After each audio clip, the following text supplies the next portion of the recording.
do with W.A. Clark going out of business? Yes, they had something to do with W.A. Clark going out of business. Well, did he make contributions to the fire hall? Oh, yes, all the time. Up Yeah. until he was in business, and then when he sold out to the Anaconda Company didn't take care of it like he did? No, the Anaconda just abandoned it.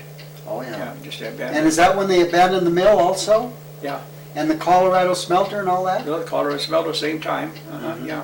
Oh, yeah. So then anyway, there was Hanson Grocery, Murphy, Carl's Grocery. Yeah, name the businesses in the Boulevard. Well, there was the Rose Garden.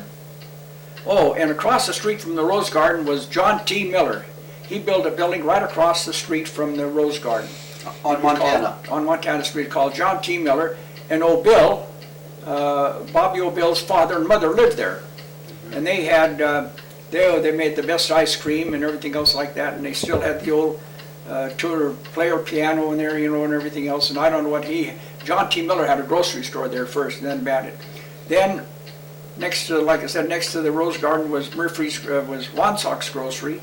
And then it became Murphy's Grocery, and Murphy's boy is a doctor up there in the hospital now. Emmett Murphy? Huh? Is it Emmett?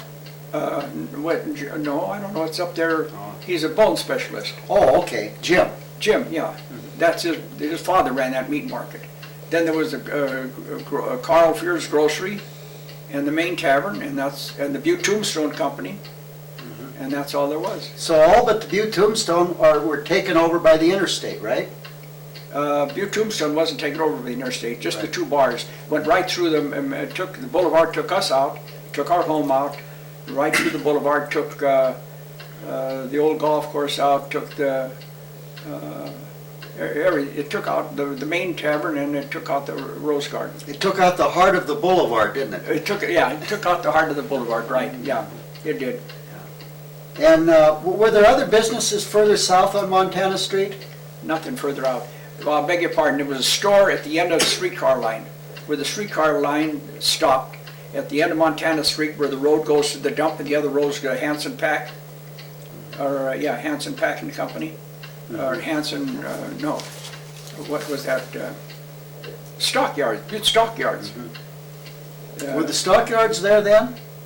They started pretty shortly after that, yeah. They started pretty shortly after that. After what? After the turn of the century, about, I guess, in the 1930s or so. Yeah, Stockyards were still going when I was out of high school. Yeah, they've been going for a long time there. Stockyards were, yeah. And that was about the only business there beside the Montana Power and the Holland Drink, and that's about all. Marty's gas station was across the street where the doctor's where the Marty's gas station was over there. That's the only building there. Marty Seymour's gas station was on that corner where that eating place is on Montana now. The chances are? Chances are, yeah. Now, where was the Chinese cemetery exactly? The Chinese cemetery was back of the Catholic cemetery, way down in the end, very end, just before you hit the brickyard. And that's where the Chinese had it. And us kids used to always wait for Chinese burial, you know, because they'd leave so much stuff there, you know what I mean? And so What would they always, leave? oh, artifices and crosses and chains and whistles and stuff like that, you know. I heard there was a time when they'd leave a lot of food and a lot of people would come. They left a lot of food and sacre there, or whatever they call it, the Chinese drink. They made Sake? sure yeah, they leave a lot of that there, you know, so that he could have it afterwards, you know. And someone would come down and drink it and eat it, huh? Well, we'd go around there and see if we could do it, but they usually posted somebody there until dark, and then they leave it, of course, at dark, and next morning, we'd raid it just to see what the heck we could get, you know. And we come there, and then one of them's there, he chases us off, you know, he'd holler at us and show his big knife, you know what I mean, and chase us, you know what I mean. Kick off after us. You know. And then we used to go swimming, and then there was a copper pond, and we used to go swimming in the copper pond, and that's where the leach pond was coming from the Colorado Smelter. And that water was as clear as a crystal, but it was from the copper tanks and stuff like that, you know. and we swim in it, you know, and oh, geez, we have a ball in it. And we'd get home, you know, and Mother'd find out about it. We get a little spanking because we weren't supposed to go in the copper ponds. It was copper water is what it was, I actually. remember it used to stain our underwear terrible. That's how Mother knew I was in the copper tanks. Yeah, yeah, oh yeah, we used to do that, swim in the copper pond down there, you know. Oh, it was, we had a lot of, we even built a diving board there, you know. And so then the Northern Pacific, the Northern Pacific is right along the pond. So we built a diving board there, you know what I mean? So they were afraid of us, you know, playing and wouldn't hear the train coming, so they threw the cop, they took the diving board away from us, you know. The next morning it was back up again, you know. But they were afraid of the danger, you know what I mean? Because here's the diving board here and here's the railroad track up here, you know what I mean? The diving board. Now, were these copper ponds southwest of the cemeteries? No, the copper ponds were right off of where the Montana Power building is now. Uh-huh. The copper ponds are right east of that, just before you get the overpass the Chicago-Milwaukee Railroad tracks. It was right down, the copper pond was in there. Just west of the Montana Power or east? West of the Montana Power, Okay. west of the Montana Power. West, yeah. Just down before you get to the trestle where they hung the miner that time. Frank Little?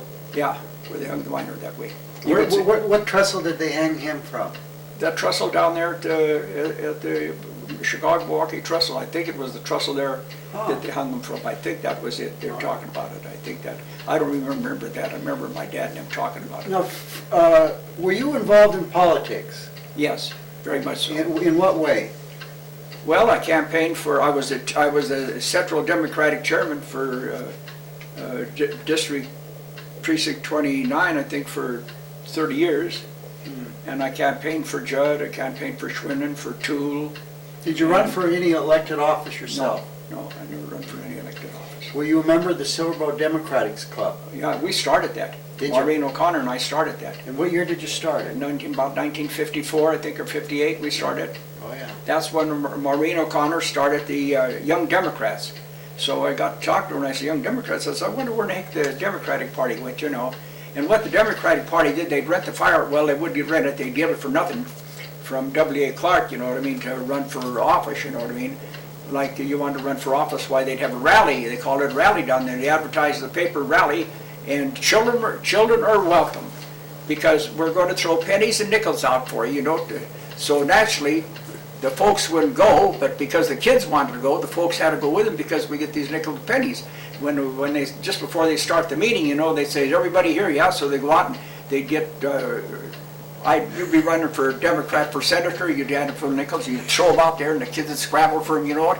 And then somebody would run for legislature, throw a handful of pennies out, you know. Us kids would get down and take them. And of course, we had to bring the parents along then, you know, because the parents had to accompany the kids, so we want to go pick up those nickels and dimes, so you got to go with us, you know. So the folks. Where would you have a rally at? The Boulevard Fire Hall. Okay. That's where they had all their rallies, the Boulevard Fire Hall. And that's where they had most of their wedding receptions, at the Boulevard Fire Hall. Now, why did you start the Silverboard Democrats Club? What was wrong with the Democratic Party in Butte? They kind of disbanded. They were no longer they were Democrats, but I mean, they were individuals, you know what I mean? But actually there was no cohesion, huh? No chairman, no co-chairman, no treasurer, no secretary at all, you know. So then Maureen and I started that when she started the Young Democrats. So we started it, and then I'll show you the pictures here of... what did Harry Farrell have to do with it? Dr. Farrell, we talked to him and he said it's a good idea. And Dr. Farrell, you could bet 100 to 1 that when he said John Doe's going to win, he would win. He could predict, you know what I mean, a candidate. I mean, not all of them, but you ask him, how's John Doe going to run? He's going to get beat. How's Henry Smith going to run? He's going to win it. He was Dr. Harry Farrell, and he was with us. He backed us up, and he started, and then there was Ray Werner, and I forget the 3, 4 others. I have the pictures there. I'll show you later on. So we started that, and then I stayed with the Democratic there for, well, I show you receptions that I went to and balls that I went to for the Democrats, you know, strictly Democrats. Now, I don't say that I never voted for Republican.